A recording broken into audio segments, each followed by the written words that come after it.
Guys, we are going to look at organic chemistry, and specifically we are going to look at functional group called alcohols. So we are going to see different classes of alcohols, different reactions, as we are going to see in this lesson. So to start with, we can classify alcohols according to the functional groups, according to the functional group, because the functional group is OH. So we can have alcohols which are having one hydroxide group like this, and they are called monohydric alcohol because they are having one OH. We are having other alcohols which are having two hydroxide groups, and for example here, and they are called dihydric alcohol because they are having two hydroxide groups. And the IUPAC name is, you first write the name of the parent alkane. For example, you are having CH2, and you are having an alkane which is having two carbon atoms called ethane. Then we give the position of the hydroxyl groups. So it is on position number 1 and position number 2. That's why I'm saying ethane 1, 2. But since they're having two hydroxyl groups, that's why I'm saying diol. So the name is ethane 1, 2 diol. And we're having others which are having 3 or more hydroxide groups, and they are called polyhydric alcohol. For example, you're having propane 1, 2, 3 triol. Why is 1, 2, 3 triol? Because hydroxyl group is found on carbon atom number 1, number 2, and number 3. That's why I'm saying 1, 2, 3 triol.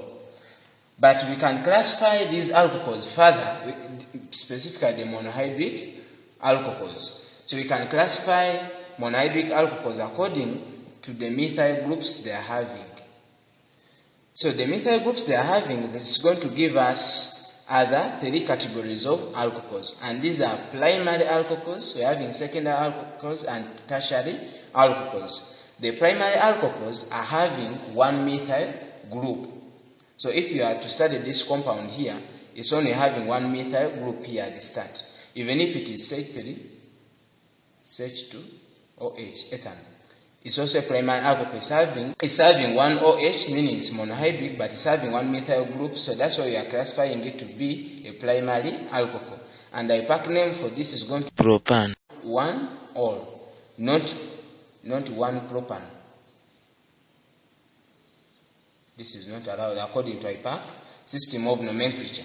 And the secondary alcohol is having 2 methyl groups, so the functional group is going to be found in the middle. So it's going to be called propan 2-ol because the hydroxyl group, our functional group, is found on carbon atom number 2, because this is 1, 2, 3. Even if you name from this side 1, 2, 3. So it's found on carbon atom number 2. Then we are having our tertiary alcohol. It's having one hydroxyl group, but it's having also 3 methyl groups. That's why it's called tertiary alcohol. And to name it, you have to first identify the longest chain. So you shouldn't be tricked by this, since it is horizontal, but the main group, the longest chain is here. This one, which is vertical.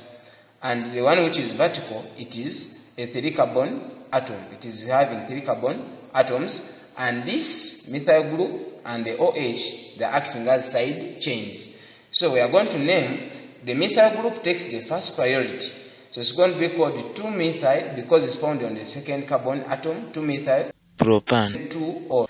So let's look at the physical properties of alcohols.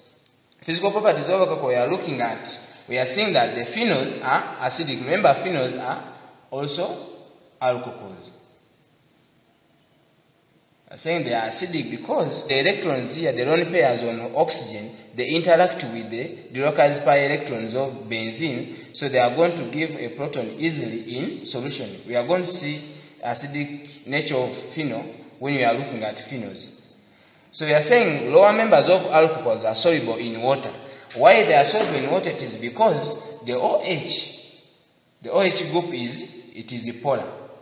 So since it is polar, it means in solution it can dissolve.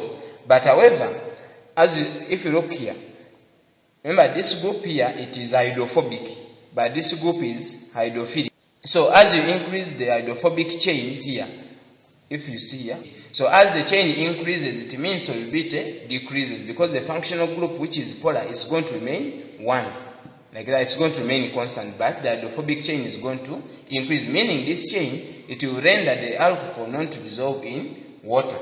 So we are seeing also they are having higher boiling points in comparison to hydrocarbons. Why they are having higher boiling points? It means when two or more molecules of alcohol are in solution, it means they are going to form hydrogen bond between hydrogen and oxygen. And this bond is very hard to break, so it's going to increase the boiling point of alcohol. However, this hydrogen bond cannot be formed by hydrocarbons.